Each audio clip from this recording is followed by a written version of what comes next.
تعالی فی سورۃ البقرہ تلک الرسل فضلنا بعضهم على بعض وقال اللہ تبارک و تعالی فی مقام آخر فی سورۃ البقرہ لا نفرق بین احد من رسله صدق اللہ العظیم وبلغنا رسوله النبی الکریم الامین.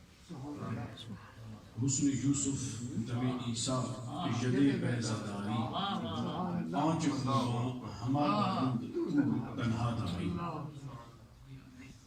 حضرات محترم میں موضوع تو کچھ اور لے کے آیا تھا لیکن یہاں ذہن کچھ اور بنا اور اہل السنہ والجماع کا جو سٹیج ہے اس میں اللہ کا کرم ہے کہ علماء ہر دور میں رہنمائی کرتے رہے اور ضروری ہے کہ جب عامت الناس ایسے محافل میں اکٹھے ہوں تو ان تک اہل السنہ والجماع کا صحیح عقیدہ اور صحیح موقف ان تک پہنچائے. سبحان اللہ. اللہ جل مجدہ نے قرآن مجید میں جو آپ کے سامنے دو آیتیں تلاوت کی، اللہ تعالیٰ ارشاد فرماتا ہے کہ تلک الرسل، یہ میرے رسول ہیں، سبحان اللہ. فضلنا بعضهم علی بعض، ہم نے ان میں بعض کو بعض پر فضیلت بخشی. یہاں نقطہ غور کرنے کا ہے، اللہ نے بعض کو بعض پر فضیلت بخشی ہے. اس کا مطلب کیا ہے؟ اس کا دوسرا مطلب یہ ہے کہ ہر رسول کے سر پر کوئی نہ کوئی فضیلت ہے. ہر رسول کے سر پر کوئی نہ کوئی فضیلت کا تاج ہے. اور دوسری آیت آگے جا کر کہا لا نفرق بین احد من رسولہ، ہم رسولوں میں سے کسی ایک میں کوئی فرق نہیں کرتے. یہ بھی اللہ تعالیٰ نے ارشاد کیا. اب ایک آیت یہ کہتی ہے کہ بھی یہ رسول ہیں، ان میں سے بعض کو بعض پر فضیلت بخشی، اور دوسری آیت یہ کہتی ہے کہ یہ ہمارے رسول ہیں مگر ان رسولوں میں ہم کسی میں کوئی فرق نہیں کرتے. اب اگر دیکھا جائے تو بظاہر تو ٹکراؤ ہے، یا تو یہ کہیں کہ وہ آیت منسوخ ہے، یا کہیں یہ آیت ناسخ ہے، یا یہ منسوخ ہے اور وہ آیت ناسخ ہے. منسوخ ہے میں کوئی بھی نہیں، دونوں کی دونوں آیتیں درست. اب یہاں اہل السنہ والجماعت کا موقف کیا ہے؟ ہم پھر آتے ہیں احادیث کی طرف. جب اس طرح کا موقع آ جائے کہ دو آیات کے درمیان بظاہر کوئی ٹکراؤ نظر آ جائے تو پھر کس طرف ہم نظر کرتے ہیں؟ ہم حضور کی سنت کی طرف جائیں. مسلمان اور یہودی کسی بات پر جھگڑ پڑے، بات چل نکلی. مسلمان نے کہا کہ اللہ تعالیٰ نے ساری خلق میں سب سے افضل اپنے نبی صلی اللہ علیہ وسلم. یہودی نے کہا نہیں، اللہ نے ساری خلق پر حضرت موسیٰ کو فضیلت دی. مسلمان نے اٹھ کر اس کو تھپڑ مار دیا. یہودی ناراض ہوا. یہودی یہ معاملہ حضور نبی رحمت صلی اللہ علیہ وسلم کی بارگاہ میں لے آیا کہ یا رسول اللہ، آپ کے امتی نے مجھے تھپڑ مارا اور ماجرا یہ تھا کہ اس نے آپ کو ساری خلق پر فضیلت دی اور میں نے یہ کہا کہ نہیں، موسیٰ علیہ السلام زیادہ افضل ہیں، تو اس نے مجھے تھپڑ دیا. آپ نے مسلمان کو بلوایا. بخاری شریف کی حدیث آپ کے سامنے پیش کر رہا ہوں. آپ نے مسلمان کو بلوایا، مسلمان آیا، آپ نے پوچھا، اور اس مسلمان نے بھی، صحابی تھے، انہوں نے بھی بالکل وہی بات بیان کی جو اس یہودی نے بیان. اس کے بعد حضور نبی رحمت صلی اللہ علیہ وسلم نے ارشاد، آپ نے فرمایا میرے جتنے بھی انبیاء ہیں اللہ کے نبی کے، وہ سارے میرے بھائی ہیں، مجھے کسی نبی پر فضیلت نہ دو. اللہ. اب یہ حدیث ہے بخاری شریف کی. پھر آپ نے ارشاد فرمایا کیوں؟ بخاری شریف کی حدیث. آپ نے فرمایا کہ جب قیامت کے دن اللہ جل مجدہ کا جلال ہوگا اور سور پھونکا جائے گا تو آپ نے فرمایا کہ ساری خلق بے ہوش ہو جائے گی اور میں بھی بے ہوش ہو جاؤں گا. پھر اللہ کی قدرت سے ساری خلق میں سب سے پہلے ہوش میں آنے والا میں ہوں. آپ نے فرمایا کہ جب میں اٹھوں گا تو میں دیکھوں گا کہ حضرت موسیٰ اللہ کے عرش کو پکڑ کر کھڑے ہوں گے اس پر آپ نے خود ارشاد فرمایا. اب آپ نے فرمایا کہ مجھے یہ خبر نہیں کہ حضرت موسیٰ کو اس جو سارے بے ہوش ہو گئے اس سب سے استثناء ملی کہ صرف وہ بے ہوش نہ ہوں اور باقی بے ہوش ہو جائیں، یا وہ مجھ سے پہلے ہوش میں آ گئے تھے اور انہوں نے عرش کو پکڑ لیا. تو پھر آپ نے فرمایا میں تو یہ بھی نہیں کہتا کہ یونس بن متی کو مجھ سے کوئی فضیلت دے. حضرت یونس علیہ السلام کی بات. اب یہ بھی بخاری شریف کی حدیث. اس پر علماء اہل سنت کا جو متفقہ موقف بنا وہ یہ بنا کہ ایک ہے نفس نبوت و رسالت، یعنی نبی کا نبی ہونا، رسول کا رسول ہونا. کہا کہ جہاں اللہ جل مجدہ نے ارشاد فرمایا کہ لا نفرق بین احد من رسولہ، وہاں نفس نبوت اور نفس رسالت کی بات. فرمایا میرے جتنے بھی رسول ہیں، جتنے بھی انبیاء ہیں، نفس نبوت میں، نفس رسالت میں، یعنی نبی ہونے میں، میرا نبی ہونے میں، میرا رسول ہونے میں، وہ سارے کے سارے برابر ہیں. وہ سارے کے سارے برابر ہیں. مگر جب مقامات کی بات آئے گی، اختیارات کی بات آئے گی، تو پھر ارشاد فرمایا تلک الرسل فضلنا بعضهم علی بعض. یہ میرے رسول ہیں، نفس رسالت میں برابر، نفس نبوت میں بھی برابر. مگر جب مقامات اور اختیارات کی بات آئے گی اور جب مشن کی بات آئے گی تو ارشاد فرمایا ہم نے ان میں سے بعض کو بعض پر فضیلت دی. اب انبیاء کی فضیلت کا یہ انداز. تو پھر اہل سنت والجماعت کا موقف یہ بنا، انہوں نے کہا کہ دیکھیں اللہ کے نبی کا یہ جو فرمانا ہے کہ مجھے کسی دوسرے نبی پر فضیلت نہ دو، اس کا مطلب کیا ہے؟ کہ اس کا مطلب یہ ہے اس انداز میں فضیلت نہ دو کہ یہ خیال ہی ختم ہو جائے یا یہ شبہ پڑ جائے کہ پتہ نہیں تم میری فضیلت بیان کر رہے ہو یا میرے دوسرے بھائی انبیاء کی تنقیص کر رہے ہو. اللہ اکبر. میری فضیلت اس انداز میں نہ کرو کہ کسی کو یہ شبہ پڑ جائے کہ معاذ اللہ اس نے دوسرے نبی کی شان میں کمی کر.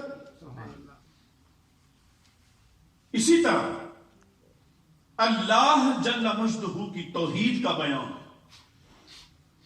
وہ وحدہ لا شریک، محتاج نہیں، غنی، اللہ الصمد، وہ صمد ہے، بے نیاز ہے. مگر اس کی بے نیازی کا بیان کیسے کیا جائے؟ تو کہا اس کی بے نیازی کا بیان، اس کی شان جلالت کا بیان اس انداز میں کرو جیسے وہ اپنا بیان خود کرتا ہے. اس انداز میں نہ کرو جس انداز میں نہ اس نے اپنی توحید کو خود بیان کیا، نہ اس کے کسی نبی نے بیان کیا، نہ صحابہ نے بیان کیا. اب اگر کوئی شخص یہ کہہ دے کہ اللہ کو تو نہ نبی کی ضرورت نہ ولی کی ضرورت، اللہ کو اللہ بے نیاز ہے، اللہ کو کسی کی ضرورت نہیں، بظاہر تو یہ جملہ ہے،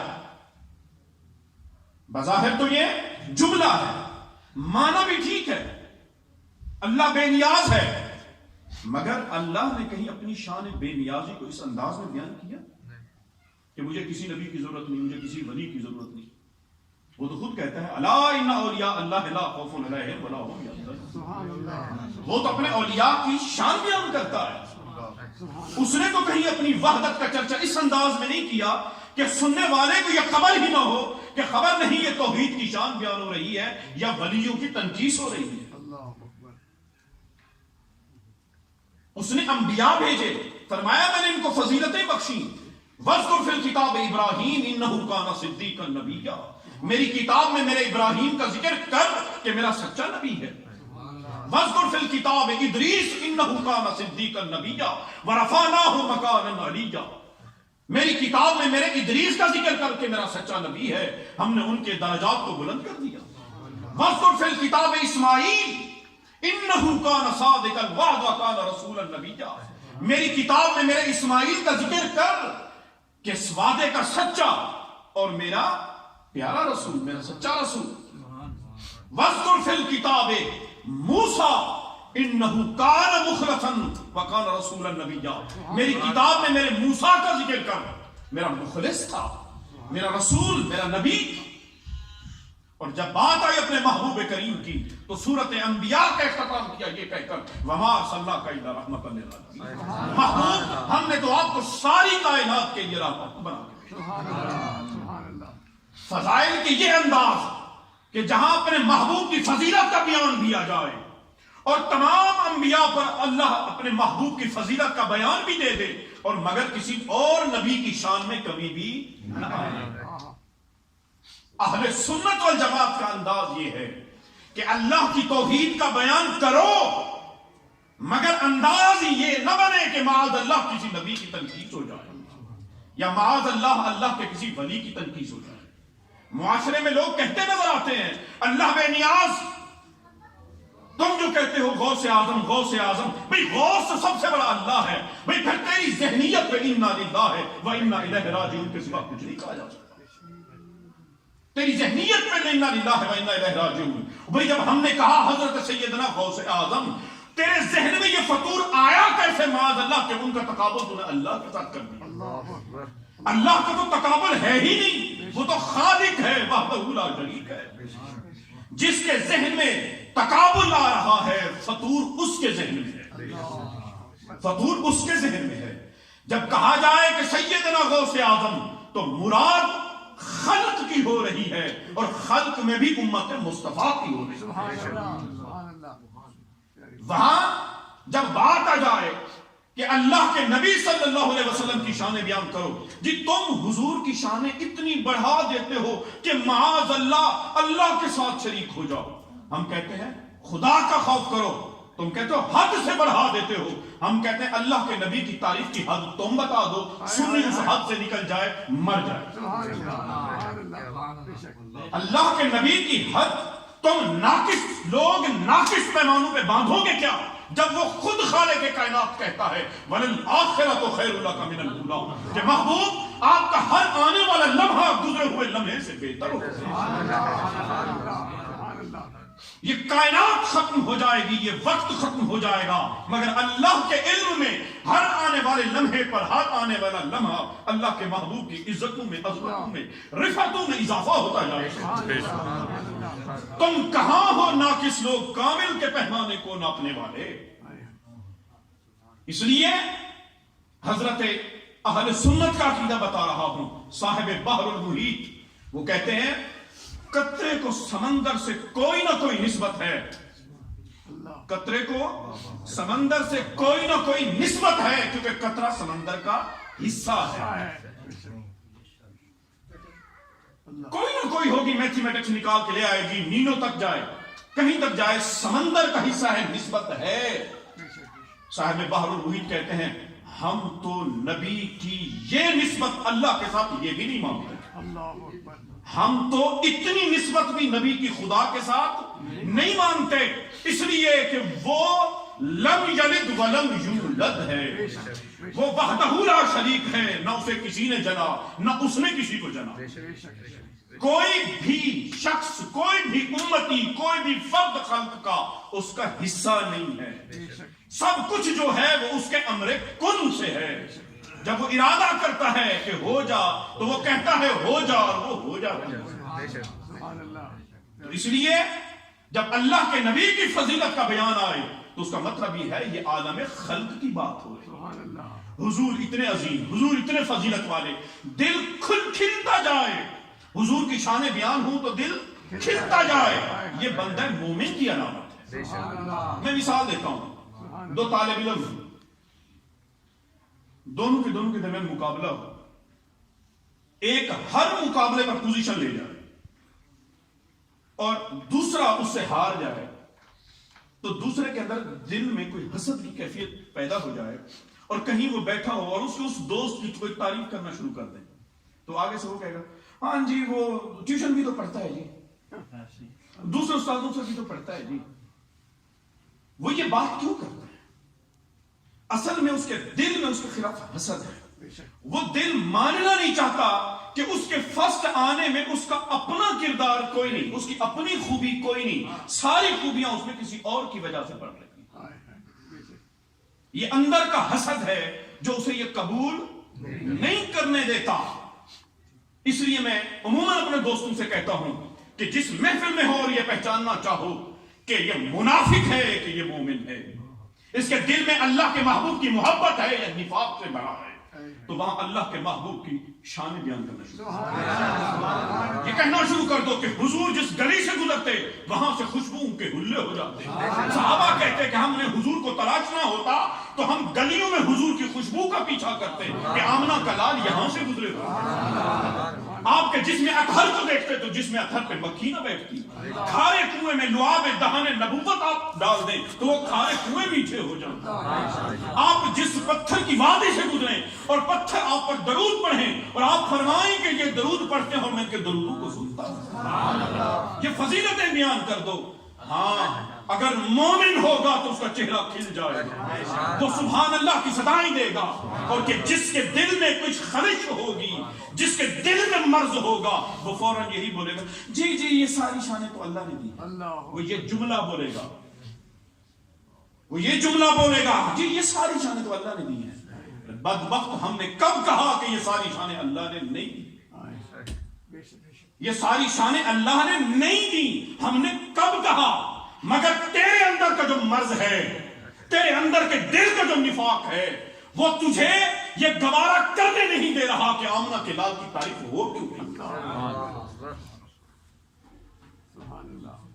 تو جو شخص اللہ کے نبی کی فضیلت پر فوراً اس کا مقابلہ اللہ کے ساتھ شروع کر دے، اس کے دل میں مرض ہے۔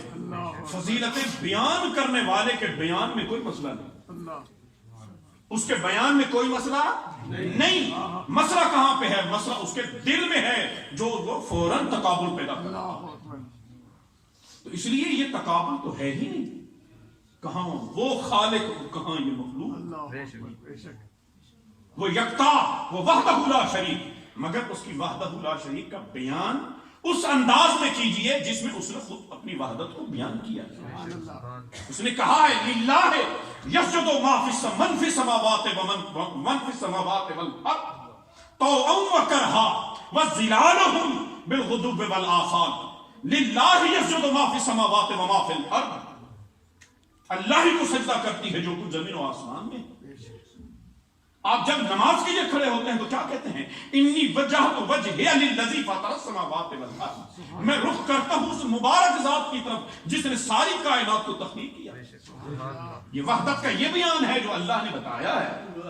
اللہ نے کہیں پورے قرآن میں نہیں فرمایا کہ اللہ کو نبی کی ضرورت نہیں، اللہ کو ولی کی ضرورت نہیں۔ اس نے اپنی شان بے نیازی کو اپنے دوستوں کی تنقیص کے ساتھ بیان نہیں کیا، اس نے اپنی وحدت کا بیان کیا ہے۔ تلک الرسل فضلنا علی بعضهم علی بعض کے ساتھ اس نے اپنی فضیلتوں کا بیان کیا ہے کہ الا ان اولیاء اللہ لا خوف علیہم ولا هم یحزنون، ان کو خوف نہیں ہوگا، ان کو حزن اور ملال نہیں ہوگا۔ کیوں نہیں ہوگا؟ اس لیے کہ ان کا تعلق مجھ سے ہے، اس لیے کہ ان کا تعلق مجھ سے ہے۔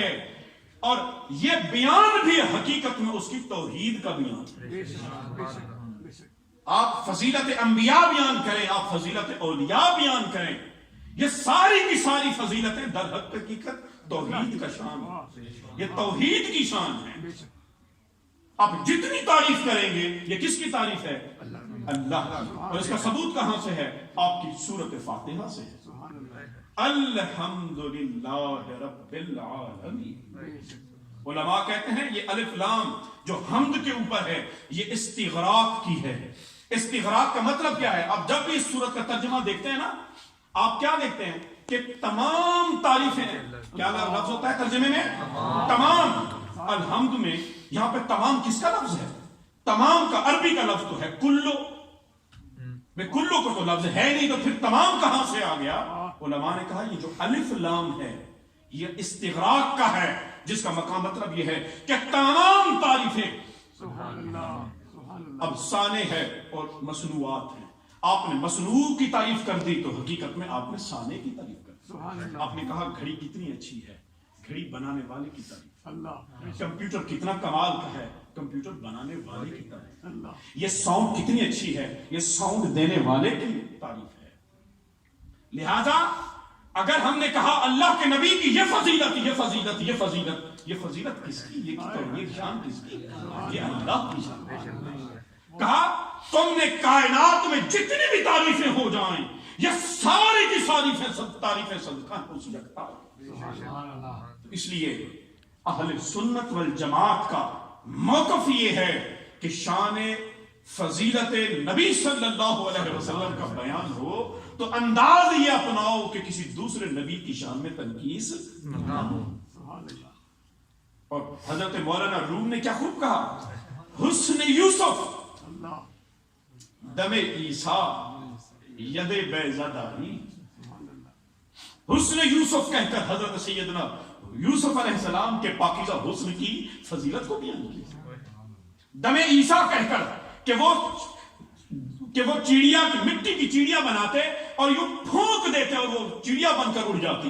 یہ حضرت عیسیٰ علیہ السلام کے معجزے کا تذکرہ کیا، حضرت سیدنا عیسیٰ علیہ السلام کی فضیلت کا ذکر۔ ید بیضداری حضرت سیدنا موسیٰ علیہ السلام کہ آپ نے نازع یدہ، کہ آپ نے اپنا دست اقدس بغل سے نکالا تو وہ نور کا بن گیا۔ حضرت سیدنا موسیٰ کے معجزے کا ذکر کیا۔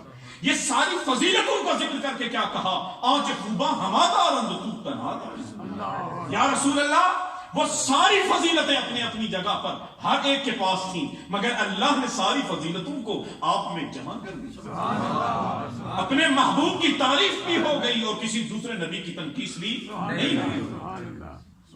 اس لیے حضرات محترم، میں یہ موضوع ہی اس لیے اپنایا تھا کہ میرے محترم بھائی، اسٹیٹ سیکرٹری صاحب نے یہ جو شعر کا مصرع کہا تھا مجھے کھٹک گیا تھا کہ اعلیٰ حضرت کا یہ اعلیٰ حضرت کیا، اہل سنت والجماعت کا کوئی بھی عالم اس انداز کی فضیلت میں نہیں کہہ سکتا۔ اعلیٰ حضرت تو کجا، کہاں ہم اور کہاں اعلیٰ حضرت۔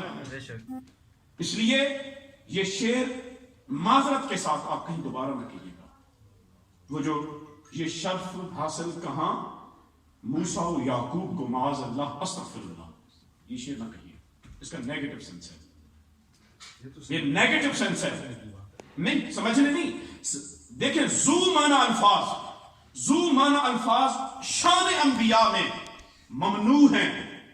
لب وہ اپنی زبانوں کو گھماتے تھے اور کہتے تھے، جب حضور رائنا کہتے تھے تو وہ لفظوں کو گھما، اللہ تعالیٰ نے یہ لفظ ہی حرام کر دیا، خبردار میرے محبوب کو اب رائنا نہیں کہنا، خبردار۔ اس لیے کہ کوئی سمجھے گا یہ اور کوئی کہنے کی کوشش یہ کرے گا، انداز یہ چھوڑ دو۔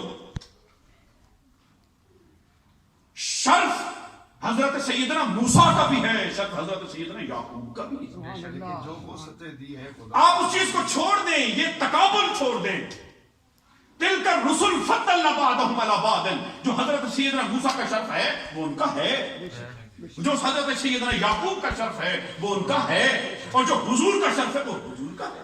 حضور کا شرف ساتھ کے شرف کو جامع ہے، جو حضور کی خاصیتیں ہو جائیں پھر وہ شان حقیقت میں حضرت سیدنا موسیٰ کی بھی ہے، کیونکہ جو حضور کی شان ہے وہ تمام انبیاء کے لیے بھی باعث فیض ہے۔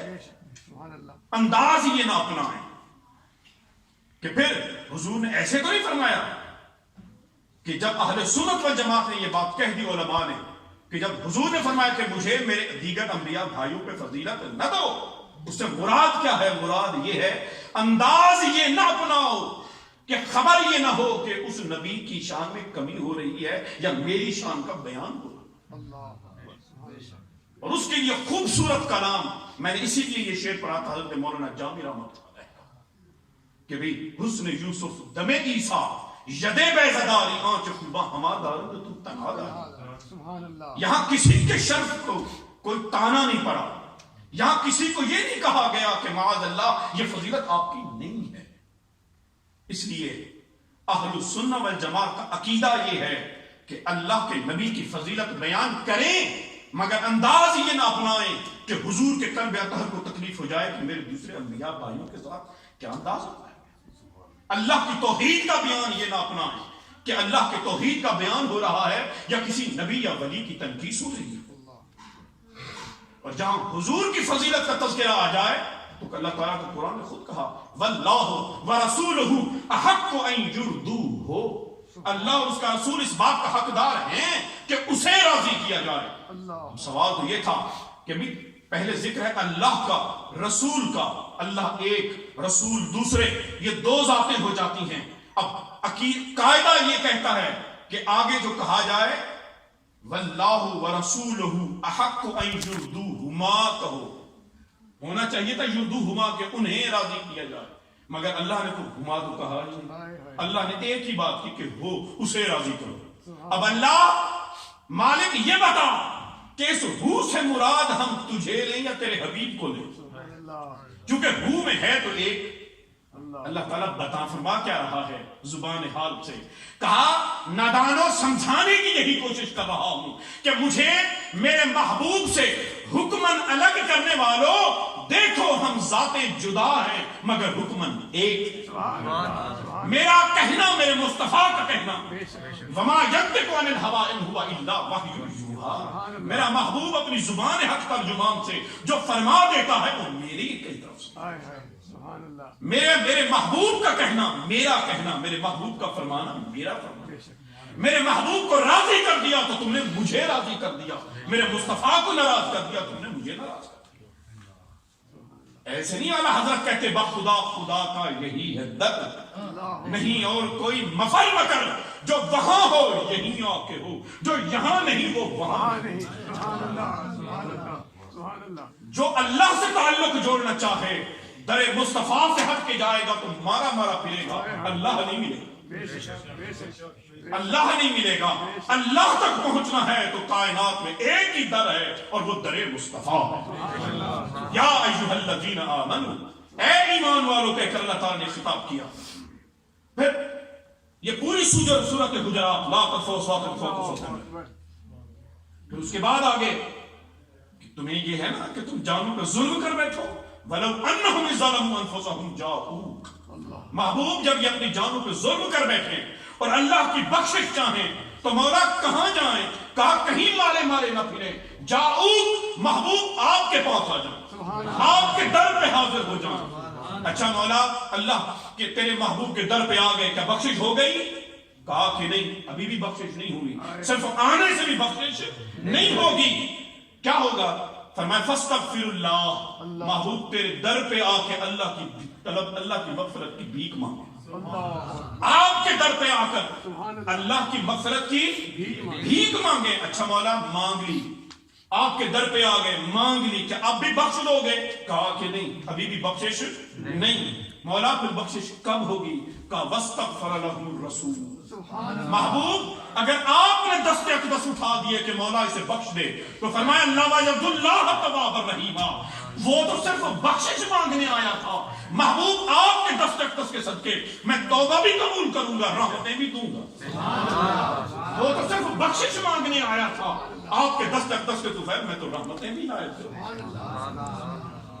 یہ ہے حضور نبی رحمت صلی اللہ علیہ وسلم کی فضیلت کا وہ بیان جو قرآن مجید ہے. تو واللہ ورسولہ احق ان یرضوہ، اللہ اور اس کا رسول اس بات کا حق رکھتے ہیں کہ اسے راضی کیا جائے. اس اسے سے مراد یہ ہے کہ ذاتیں جدا ہیں، وہ خدا ہے، یہ مصطفیٰ. ذاتیں جدا ہیں مگر حکمن ایک ہے. وہ ذاتیں جدا ہیں مگر ان کی رضا ایک ہے. وہ ذاتیں جدا ہیں مگر ان کی اطاعت ایک ہے. وہ ذاتیں جدا ہیں مگر ان کی محبت ایک ہے. ان کنتم تحبون اللہ فاتبعونی یحببکم اللہ. پھر کہا یہ جو واللہ ورسولہ، اللہ اور رسول کے درمیان میں کیا آ گئی؟ واو. کہا واو کا معنی تو ہے مغایرت، غیر. دو غیروں کو ملانے کے لیے بیچ میں لاتے ہیں واو. تو کہا اگر حکمن ایک تھے تو بیچ میں یہ جو واو دی گئی ہے یہ غیر کی، یہ کس لیے؟ کہا تو نہیں سمجھا، کسی کے ذہن میں شرک کا شائبہ نہ آئے، یہ بیچ میں واو مغایرت کی ڈال دی. کہا میں خدا اور میرا محبوب میرا مصطفیٰ ہم ذاتیں جدا، اس ذاتوں کے جدائی کا تصور دلانے کے لیے بیچ میں واو مغایرت کی ڈالی. اور تجھے کہیں دل میں یہ خیال نہ آ جائے کہ پھر یہ ذاتیں جدا ہیں تو پھر ہر جگہ جدا ہیں.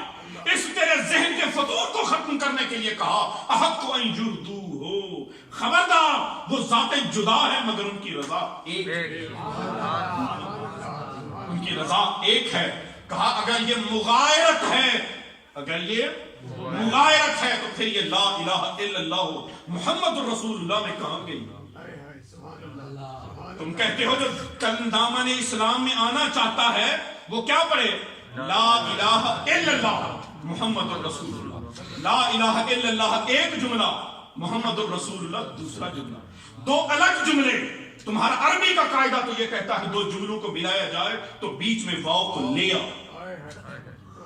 اللہ ایک ذات، محمد دوسری ذات، دو الگ ذاتیں، تو تمہارے اپنے اصول کے مطابق چاہیے تو یہ تھا کہ بیچ میں واو آتی، مگر یہاں واو نہیں ہے، تو ہم کہتے ہیں اصول یہاں بدل گئے۔ تم پچھلے اصول کو ڈھونڈ رہے ہو، یہاں اصول ہی اور ہے، اور وہ کیا ہے؟ کہا وہ جو اصول دیا تھا وہ اس کے لیے تھا جو کلمہ پڑھ کے دامن اسلام میں آ چکا ہے، جو کلمہ پڑھ کے امت میں آ چکا ہے وہ اصول اس کا ہے، مگر جو باہر سے ابھی اندر آ رہا ہے اسے کچھ اور سمجھانا، جو ابھی ہمارا نہیں ہوا، جو ابھی ہمارا نہیں ہوا، جسے ہمارے آداب کا پتہ نہیں، جسے یہ خبر نہیں کہ در مصطفیٰ پہ آؤ تو اخرج علینا یا محمد نہیں کہنا، بس آ کے حضور کے در پہ پڑے رہو فقیروں کی طرح، جب میرا مصطفیٰ آئے تو اپنی عرضیاں پیش کرو۔ ابھی اسے خبر نہیں کہ مصطفیٰ کی بارگاہ میں آؤ تو آپ کی بارگاہ میں آواز اونچی نہیں کرتی۔ یہ تو ان کے لیے ہے جو اندر بیٹھے ہیں، جو ابھی باہر سے آیا ہے اس کو تو ابھی آداب اور سکھانا، اس کے ذہن کا نظریہ اور بنانا ہے۔ اس لیے کہا کہ جو آ رہا ہے اسے یہ بتانا ہی نہیں کہ مصطفیٰ اور ہے اور اللہ تبارک و تعالی اور اس سے ہے، الگ ہے، جدا ہے۔ کہا اس کا نظریہ کچھ اور بنانا ہے۔ کہا وہ کیا نظریہ ہے؟ کہا دامن اسلام میں آنے والے اب ذرا دیکھ کہ لا الہ الا اللہ، کوئی معبود نہیں سوائے اللہ کے، تیرے لات و عزا کے بت ٹوٹ جائیں، تیرے سارے بت کرچیاں کر کے ٹوٹ جائیں، تیری انا کا بت ٹوٹ جائے۔ اب دیکھ کہ کائنات میں کوئی خالق نہیں، کوئی معبود نہیں، صرف وہی جگتا۔ لا الہ الا اللہ کہلا کر اس اللہ کے، اس معبود کے، اس کی شان اور اس کی جلالت کا اس کے ذہن میں روب بٹھانا تھا۔ اس لیے کہا پہلے کہے لا الہ الا اللہ، کیونکہ تو عالم کفر سے آ رہا ہے، کیونکہ تو عالم کفر سے آ رہا ہے، تیری زبان ابھی ناپاک ہے، محمد تک نہ پہنچ، پہلے اپنی زبان کو پاک کر، اور پاک کرنے کے لیے یہ ہے کہ پہلے اس سبحان کا نام لے، اس سبحان کا نام لے۔ تیری زبان پہ جب آئے گا کہ لا الہ الا اللہ، تیری زبان طیب طاہر ہو جائے گی، اب یہ اس قابل ہو گئی کہ تو اس کے مصطفیٰ کا نام لے۔ اس لیے کہا کہ محمد الرسول اللہ، محمد الرسول اللہ بعد میں رکھا، لا الہ الا اللہ پہلے رکھا کہ زبانیں پاک کر لو۔ اس لیے کہ یہ جس مبارک کا نام آ رہا ہے اس مبارک کا نام بغیر وضو لیا جانا بے ادبی ہے۔ ایسے تو نہیں سلطان محمود غزنوی نے ایک دن ایاز کے بیٹے کو بلایا، ایاز اور غزنوی کی بڑی محبت ایاز اور غزنوی کی، سلطان محمود غزنوی کی، ایاز کے بیٹے کو بلایا، او ایاز کے بیٹے ادھر آ۔ ایاز سن کے پریشان ہوا، کہا ہر بار میرے بیٹے کا نام لیا، آج اس میں سے ایاز کا بیٹا کہاں؟ ناراضگی ہے کوئی؟ کہا کہ حضور جب بھی بلایا میرے بیٹے کو نام سے بلایا، آج ایاز کا بیٹا کہہ کر کہا۔ اس نے سلطان محمود غزنوی نے کیا کہا؟ سلطان محمود غزنوی نے کہا ایاز آج میں بے وضو تھا، تیرے بیٹے کا نام سونے کے نام پہ ہے، میں نے کبھی بھی اللہ کے محبوب کا نام بغیر وضو کے لیا نہیں۔ یہاں ہے محبتیں، یہاں ہے ادب کہ اس کا نام جو محبوب کے نام کے ساتھ تھا ایاز کے بیٹے کہہ کر پکارا، اس لیے کہ وضو نہیں ہے تو مبارک نام بھی زبان پہ نہ۔ تو جو باہر سے آ رہا ہے ایک تو اس کے ذہن میں لا الہ الا اللہ کہہ کر اس کے خالق کا روب بٹھا دیا، جب روب بٹھا دیا تو اس بیچ میں واو نہیں لگائی کہ آنے والا کہیں یہ نہ سمجھے کہ یہ کوئی غیر ہے، یہ کوئی غیر ہے، اپنے نام اللہ کے ساتھ محمد الرسول اللہ کو کھینچ کے ملا دیا تاکہ وہ سننے والا یہ دیکھ لے کہ اس یکتا نے، اس وحدہ لا شریک نے، اس رب ذوالجلال نے، اس خالق کائنات نے جس مخلوق کا نام اپنے ساتھ ملا کے رکھا ہے وہ کوئی عام مخلوق نہیں، وہ کوئی عام مخلوق نہیں ہے، وہ کوئی اونچی شان والا ہے کہ جس کے ساتھ اس نے اپنا نام ملا کے لکھا۔ اور یہ جواب کس نے دیا تھا؟ کہا کہ جنت کا دانہ کھایا آدم، آپ اور آپ کی اہلیہ اب جنت سے نکل جائیے، اب آپ زمین کی طرف بھیجے جا رہے ہیں۔ 40 سال تک حضرت سیدنا آدم کی توبہ قبول نہیں ہوئی، 40 سال کے بعد توبہ قبول ہو گئی، اور توبہ قبولیت کے الفاظ کیا تھے؟ آپ نے فرمایا بحق محمد، بے وسیلت النبی صلی اللہ علیہ وسلم، بے وسیلت محمد، حضور کا وسیلہ پیش کیا حضرت سیدنا آدم نے۔ اللہ تعالیٰ نے کیا فرمایا؟ فرمایا آدم ذرا یہ تو بتا تجھے یہ نام کس نے بتایا؟ تجھے یہ نام کیسے پتا چلا؟ کہا مالک تو نے جب میرا جسم مٹی سے بنایا اور میرے اندر روح پھونکی، نفخت فیہ من روحی، میرے اندر تو نے قدرت کی روح پھونکی، میں کھڑا ہوا تو تیرے عرش کو میں نے دیکھا، تیرے عرش کو دیکھا تو میں نے دیکھا تیرے عرش پر تیرے نام کے ساتھ یہ نام لکھا ہوا، میں نے دیکھا کہ اللہ کے ساتھ یہ محمد لکھا تھا۔ مولا میں اسی وقت سمجھ گیا یہ کوئی مبارک ہے کہ جس کے نام کو میرے رب نے اپنے نام کے ساتھ ملا دیا۔ تو حضرات محترم، یہ ہیں حضور نبی رحمت صلی اللہ علیہ وسلم کی وہ شانیں کہ جن شانوں کو نہ آپ بڑھا سکتے ہیں نہ ہم بڑھا سکتے ہیں، نہ ہی کوئی بدبخت حضور کی شانوں میں کمی اور نقص کر سکتا ہے۔ اس لیے کہ وَلَلْآخِرَةُ خَيْرٌ لَكَ مِنَ الْأُولَىٰ کا تاج اس نے اپنے محبوب کے سر انور پہ رکھ دیا۔ اور آج اور رہتی دنیا تک اور پچھلے جتنے بھی 1400 سال سے اسلاف تشریف لاتے رہے، وہ جو بیان کرتے رہے، یہ فضیلتوں کا بیان در حقیقت اپنے لیے، آپ کے لیے، اپنی گھروں کے لیے، اپنی فضاؤں کے لیے، اپنی جگہ کے لیے یہ برکتیں سمیٹنے کی وجہ سے کہ ہم حضور کے اس نعت خوانی کو، ہم حضور کی فضیلت کے تذکروں کو، ہم قرآن مجید کی ان آیتوں کو، ہم احادیث مبارکہ کے الفاظ اور حضور کی شانوں کا بیان، یہ جہاں جہاں تک آواز گونجتی ہے اس کے محبوب کی شانیں بیان ہوتی ہیں، ہماری فضائیں پاک ہوتی ہیں، ہماری جگہیں پاک ہوتی ہیں، ہماری دل کی دنیا پاک ہوتی ہے، ہماری زبانوں کی نوکیں پاک ہوتی ہیں، ہماری سماعتیں پاک ہوتی ہیں، یہ ہم اپنے لیے فضیلتیں سمیٹتے ہیں۔ اور حضرت اقبال نے کیا ہی خوب کہا جواب شکوہ میں، ہو نہ یہ پھول تو بلبل کا ترنم بھی نہ ہو، چمن دہر میں کلیوں کا تبسم بھی نہ ہو نہ یہ ساقی تو پھر میں بھی نہ ہو، خم بھی نہ ہو، بزم توحید بھی دنیا میں نہ ہو، تم بھی نہ ہو، خیمہ افلاک کا ایستادہ اسی نام سے ہے، نبض ہستی تپش آمادہ اسی نام سے ہے۔